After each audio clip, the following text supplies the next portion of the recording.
सकाळपासून सासरवाडीला जायचंय म्हणून कमीत कमी 15-20 गाणी तरी झाली असते ना. बरं, कुठे चाललोय आपण? सासरवाडीला. लाडाचा जावई निघाला सासरवाडीला. मँगोनं टेबल स्वच्छ केला.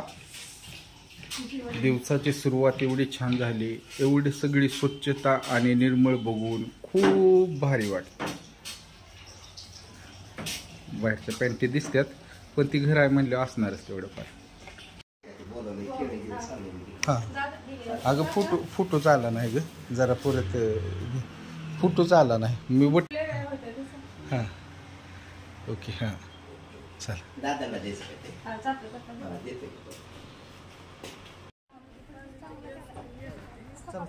बंटा सांटा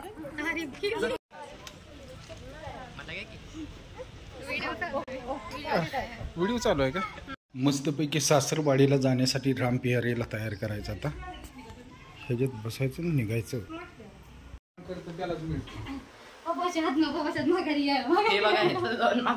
इमोशन नाही ग योगा माझं की, कारण की लय लगा ठीक आहे ना.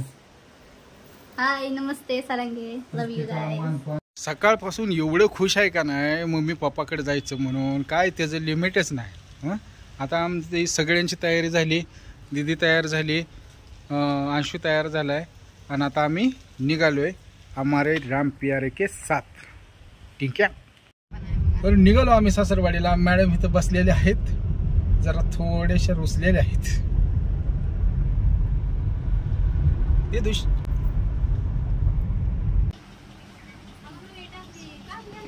मामाच्या गावाला येऊन सुद्धा मोबाईल खेळणारी गँग.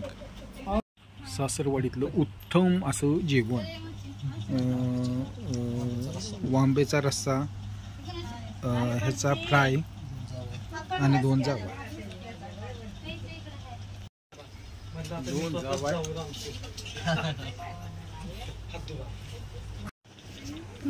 तर ही अशा पद्धतीने सगळी जेवायला बसलेली आहे.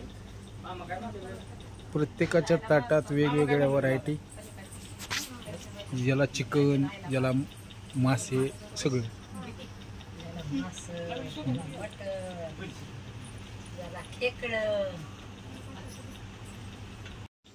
मम्मी पप्पाच्या घरी जाऊन हिनं करंजा केल्या. त्याला काय चकल्या. ही माझं नेहमी कन्फ्युजन होतं, कधी मी काटकुटं त्याला म्हणतो, कधी चकल्या म्हणतो, कधी वेगळंच नाव म्हणतो. हां चालू काय, लहानपणापासून माझं त्या ह्याच्यात कन्फ्युजन होतं. 10 वाजता चलो आम्ही आमच्या घरी आणि मॅडम बसल्या पुस्तक लिहित. रोज संध्याकाळी त्यांचं पुस्तक लिहिणं असतं. आत्तापर्यंत 4-5 पुस्तकं लिहून झाली. लाईक करा, सबस्क्राईब करा, लाईक करा, सबस्क्राईब करा आणि शेवटपर्यंत व्हिडिओ असंच बघत राहा. त्याबद्दल धन्यवाद. थँक्यू.